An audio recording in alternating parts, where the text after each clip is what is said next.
Benita dhe Eliona përfshihen në një debat që ka qenë i pritur për një kohë të gjatë, duke u ndjerë tensionet e mëparshme dhe konkurrenca mes tyre. Gjithçka fillon kur ato vërejnë se Klodi ka treguar interes dhe afërsi ndaj të dyjave. Ky moment ndes ndjenjat dhe xhelozin, dhe biseda fillon të marrë një kthes të fortë. Tensioni rritet gradualisht dhe biseda kthehet në një përplasje të hapur emocionale. Benita, me një ton të prerë dhe të vendosur, i thot Elionës se nuk ka nevojë të luajë lojra dhe se zemra e Klodit është diçka që nuk mund ta marrë me forcë. Ajo i shpjegon se për të, ndjenjat janë të sinqerta dhe se nuk do të tolerojë manipulime apo lojra të vogla. Eliona, nga ana tjetër, nuk qëndron e qetë. Ajo e ndërpret dhe i thot se nuk do të dorëzohet, sepse ajo ka ndjenja për Klodin dhe nuk do të lejojë askën tjetër të ndikojë tek ai. Debati fillon të bëhet më i ashpër. Fjalët e tyre janë të drejtë për drejta dhe të forta, secila duke mbrojtur pozicionin e vet. Benita thot se është e drejtë e saj të ketë ndjenja dhe se nuk do të tërhiqet, ndërsa Eliona përgjigjet se zemra e saj është gjithashtu e përfshirë dhe se nuk ka ndërmend të largohet pa luftuar për atë që ndjen. Gjatë bisedës, banorët e tjerë vëzhgojnë me kuriozitet, sepse konflikti mes dy vajzave duket i ngarkuar emocionalisht dhe i papritur. Secila prej tyre përpiqet të tregojë se ndjenjat e saj janë të sinqerta dhe se meriton të fitojë zemrën e Klodit. Fjalët e tyre janë të ngarkuara me emocion dhe ndjenja, dhe çdo pasazh i debatit tregon se sa shumë dëshirojnë të jenë pranë tij. Benita përpiqet të mbajë qetësinë dhe përdor arsyetimin, duke thënë se nuk duhet të ketë luftë të panevojshme, por se gjithçka do të vendoset nga ndjenjat dhe veprimet e Klodit. Ajo thekson se nuk mund të imponojë dashurinë e tij, por se zemra e saj është e sinqertë dhe kjo është ajo që ka rëndësi. Eliona nuk heq dorë dhe fillon të flasë më pasionuar, duke shprehur frikën se nëse nuk vepron, mund ta humbas mundës. Për të qenë pranë Klodit. Ajo thekson se ka investuar emocione dhe ndjenja të mëdha dhe se nuk mund të injorojë ato. Ndërsa flasin, tensioni rritet, por edhe emocionet bëhen më të dukshme. Biseda e tyre përshkallëzohet në një duel verbal, ku secila përpiqet të tregojë se është më e përputhshme dhe më e sinqertë me Klodin. Debati zgjat minuta të tëra, dhe ndërkohë që flasin, shikimet e tyre janë të forta dhe të vendosura. Çdo fjalë, çdo shikim dhe çdo gest tregon një dëshirë të fortë për të fituar zemrën e Klodit. Banorët e tjerë ndihen të përfshirë emocionalisht nga konflikti dhe disa prej tyre përpiqen ta qetësojnë situatën, por energjia mes Benitës dhe Elionës është shumë e fortë për të ndalur lehtë. Në disa momente, Benita qesh lehtë për të ulur tensionin, por sërish e mban vendosmërinë e saj. Eliona përgjigjet me të njëjtin intensitet, duke treguar se nuk do të dorëzohet. Ata të dy, duke parë këtë debat, ndihen të shtyrë nga emocionet dhe tensioni, duke bërë që situata të. Benita i afrohet Klodit në një moment më të qetë, larg zhurmës dhe debatit të banorëve të tjerë. Atmosfera mes tyre është e ngarkuar me emocione, dhe ajo vendos të flasë hapur për ndjenjat e saj. Me një ton të qetë, por të vendosur, Benita fillon të tregojë se sa shumë ka menduar për të dhe për lidhjen e tyre, duke shprehur një dëshirë që e kishte mbajtur për vete për një kohë. Ajo i thot Klodit se dëshiron një fëmijë me të, duke i shpjeguar se kjo është diçka që ajo e sheh si të rëndësishme dhe të bukur për të ardhmen e tyre së bashku. Benita vazhdon të shpjegojë se ajo nuk kërkon thjesht një fëmijë, por një fëmijë të mirë, të lumtur dhe të bukur, që do të pasqyronte dashurinë dhe kujdesin që ata mund të japin si prindër.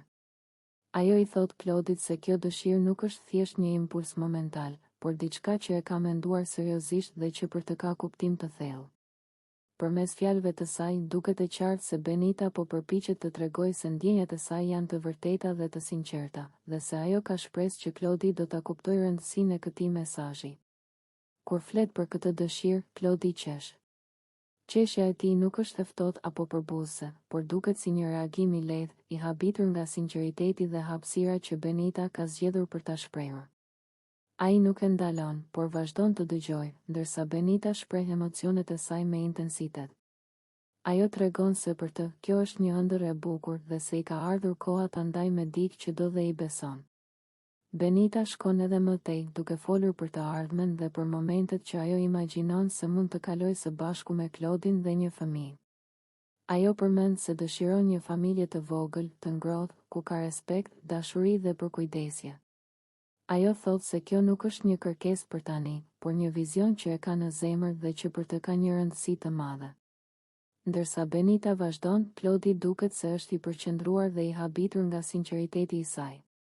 Ai qesh sërish, këtë herë më i lehtë dhe më i butë, duke treguar se ka kapur mesazhin dhe e vlerëson hapësirën e ndarë.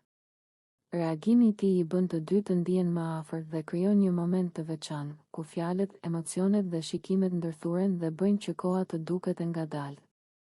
Benita e mbyll bisedën duke thënë se e di që gjithçka ka kohën e vet dhe se nuk ka nxitim, por donte të shprehte atë që ndjen.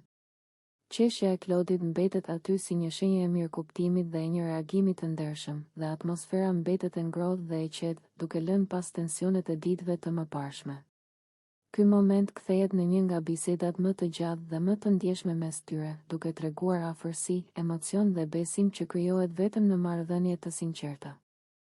Ludo vendos të flas hapur dhe pa rrotulla për ndjenjat e tij ndaj Benitës, në një moment që duket i ngarkuar emocionalisht. Ai e thërret Benitën për një bisedë më të qetë, larg zhurmës së të tjerëve, dhe fillon t'i shpjegojë se prej ditësh e ka menduar këtë gjë. Ai thot se e pëlqen sinqeritetin e saj, mënyrën si sillet në shtëpi dhe energjinë që ajo sjell, duke shtuar se për të Benita nuk është thjesht një lojtare, por dikush që i ka zgjuar ndjenja të vërteta. Teksa flet, Ludo duket i emocionuar dhe pak i tensionuar. Ai pranon se nuk është e lehtë të shprehë ndjenjat, sidomos në një ambient ku gjithçka shihet dhe komentohet. Ai thot se nuk pret asgjë me zor, por ndjeu nevojën t'i tregojë Benitës se çfarë ndjen, sepse nuk dëshiron ta mbajë brenda. Fjalët e tij janë të drejtpërdrejta dhe pa lojra, duke treguar se ai është i gatshëm të rrezikojë një refuzim vetëm për të qenë i sinqert. Benita e dëgjon me vëmendje, pa e ndërprerë. Ajo qëndron e qetë, por fytyra e saj tregon se e ka të qartë çfarë do të thotë. Pasi Ludo përfundon, Benita merr frym thellë dhe i përgjigjet pa hezitim. Ajo i thot se e vlerëson shumë guximin e tij dhe faktin që ai foli hapur, por se ndjenjat e saj janë diku tjetër. Me një ton të prerë, por të qartë, ajo thot: "Unë dua Klodin." Këto fjalë e mbyllin menjëherë çdo hapësirë për keqkuptim. Benita shton se nuk dëshiron ta mashtrojë askënd dhe se nuk ka ndërmend të luajë me ndjenjat e Ludës. Ajo shprehet se zemra e saj është e fokusuar te Klodi dhe se, pavarësisht respektit që ka për Ludon, nuk mund t'i jap shpresë. Refuzimi i saj është direkt dhe pa kthesa, duke e bërë të qartë pozicionin e saj. Ludo mbetet për disa çaste në heshtje. Ai përpiqet ta mbajë veten, por duket se refuzimi e prek. Megjithatë, ai mundohet të tregojë pjekuri dhe i thot Benitës se e kupton përgjigjen e saj. Ai shton se të paktën tani ndihet më i lehtësuar që foli dhe nuk mbajti ndjenjat për vete. Edhe pse i zhgënjur, ai përpiqet të ruajë qetësinë dhe respekt. Pas kësaj bisede, atmosfera mes tyre ndryshon. Benita largohet duke qenë e bindur në vendimin e saj, ndërsa Ludo mbetet duke reflektuar mbi atë që ndodhi. Banorët e tjerë më vonë fillojnë ta komentojnë situatën, duke folur për guximin e Ludës dhe vendosmërinë e Benitës. Ky moment kthehet në një nga skenat më të forta emocionale, sepse tregon qartë se jo të gjitha ndjenjat janë të ndërsjella dhe se ndershmëria, edhe kur dhemb, është gjithmonë më e mirë se heshtja. Labi përfshihet në një debat të ashpër me Elionën, një përballje që shpërthen pas shumë tensioneve të mbledhura më herët. Që në fillim të bisedës, toni i Labit është i fortë dhe i drejtpërdrejtë, pa asnjë dëshirë për ta zbutur situatën. Ai i thot Elionës se është lodhur nga mënyra se si ajo sillet dhe se, sipas tij, ajo bën gjithmonë rolin e viktimës për të marrë vëmendje. Labi ja akuzon se në çdo situatë, ajo përpiqet të paraqitet si e lënduar dhe e sulmuar, edhe kur, sipas tij, gjërat nuk janë ashtu. Ai thot se Eliona gjithmonë gjen një mënyrë për ta kthyer çdo debat në favorin e saj, duke u viktimizuar dhe duke kërkuar mbështetje nga të tjerët. Sipas Labit, kjo sjellje është e qëllimshme dhe e përsëritur. Debati nxehet edhe më shumë kur Labi i thot se ajo nuk është aq e pafajshme sa përpiqet të duket. Ai shprehet se pas kësaj fasade që ajo tregon, fshihet një anë tjetër, një anë që, sipas tij, është shumë e keqe. Ai e akuzon se di të manipulojë situatat dhe njerëzit, duke përdorur emocionet për të arritur atë që do. Eliona përpiqet të reagojë, por Labi nuk e lë ta ndërpresë. Ai vazhdon duke thënë se ajo gjithmonë përfshihet në histori ku ka drama, debate dhe përplasje, dhe se kjo nuk ndodh rastësisht. Sipas tij, ajo e kërkon këtë kaos dhe ushqehet me të. Ai thekson se njerëzit tashmë e kanë kuptuar këtë dhe se loja e saj po zbulohet gjithnjë e më shumë. Labi shton se është zhgënjur nga sjellja e Elionës, sepse në fillim kishte menduar se ajo ishte ndryshe. Por me kalimin e kohës, sipas tij, ajo ka treguar se nuk di të marrë përgjegjësi dhe se gjithmonë fajin e hedh te të tjerët. Ai i thotë se nuk është e drejtë të dëmtojë njerëzit emocionalisht dhe më pas të sillet sikur nuk ka bërë asgjë. Debati vazhdon me tone të larta. Eliona duket e prekur nga fjalët, por Labi nuk tërhiqet. Ai i thotë se ajo duhet të ndalojë së luajturi rolin e viktimës dhe të përballet me realitetin e sjelljes së saj. Sipas tij, vetëm kështu ajo mund të fitojë respektin e të tjerë. Erve, nëse ndonjëherë e ka pasur.